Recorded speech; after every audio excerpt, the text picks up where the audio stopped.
أعوذ بالله من الشيطان الرجيم بسم الله الرحمن الرحيم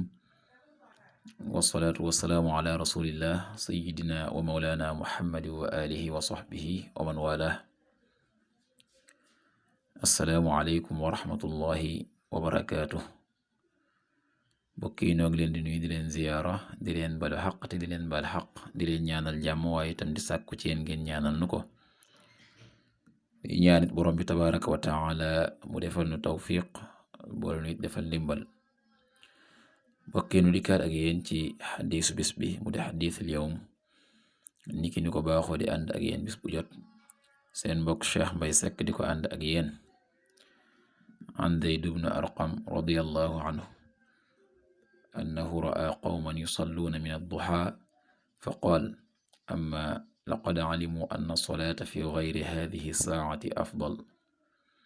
إن رسول الله صلى الله عليه وسلم قال صلاة الأوابين حين ترمض الفصال رواه مسلم زيد بن أرقم يلا دوليكو غرم أنه نكموم ra'a qawman gisoon na aw nit yusalluuna min ad-duha ñuy julli yoor faqaal te mu wax leen ne leen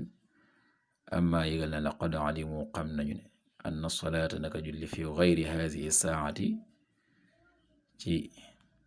waxtu dul wi afdalu moo gën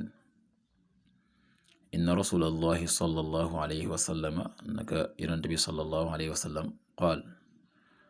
wax na ne salaatul awaabiina jullig way dellu yi ca yàlla xiina tarmadul fisaal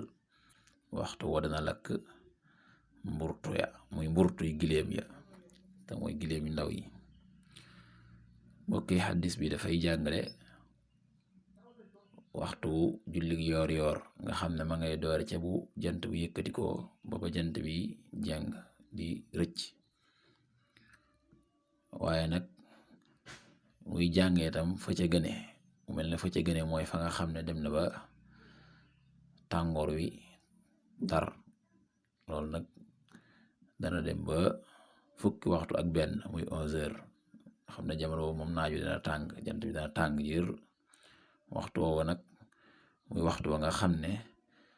mburtuy giléem yu ndaw yi danañ yëg tàngoor woowee bay làqu ci tàngoor wi boobee nag mooy wa ca gën bu ko defee Zayd ibn Arqam wax ne moom gisoon na aw nit ñuy julli yoor waaye waxtu wuñ doon julli kon yëggagul ca waxtu woowu mu mel ne kon ca jamono ba jant bi yëkkati ko la rek nga xam ne jant bi bu yëkkati ko ba toll ci ñetti mètre boo defee nag waxtu woowee nga xam ne gis na am ñu ci doon julli wax leen ne leen kët waxtu wa nga xam ne ci la gëne du wii te waxtu bu mu gëne mooy yonent bi sallallahu alayhi wa sallam waxoon ne julli gooy tuubi dellu ci yàlla mooy ñi nga xam ne jóge nañ ci ak càggante jóge ci bàkkaar tuub dellu ci yàlla te muy julli yoor gu mooy waxtu wa nga xam ne mburtu yu giléem yi danañ di lakk nga xam ne danañ yëg tàngooru jant ak mettuwaay wa waxtu woowee nag ni nu ko waxee sànq mooy dem ba jàpp fukki waxtu ak benn nga xam ne foofu moom jant bi dana di tàng kon daal mel ne waxtu woowee moo gën ci julli gi yoor ak doonte la ma ngay doore ca bu jant bi yëkkati ko ba toll ci ñetti mètre ba jant bi rëcc waaye wa ca gën daal mooy bu demee ba tàngoor wi tar yal na yàlla defal tawfiq defal ndimbal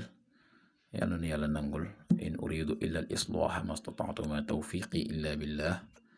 wassalaamu alaykum wa rahmatullahi wa barakatuh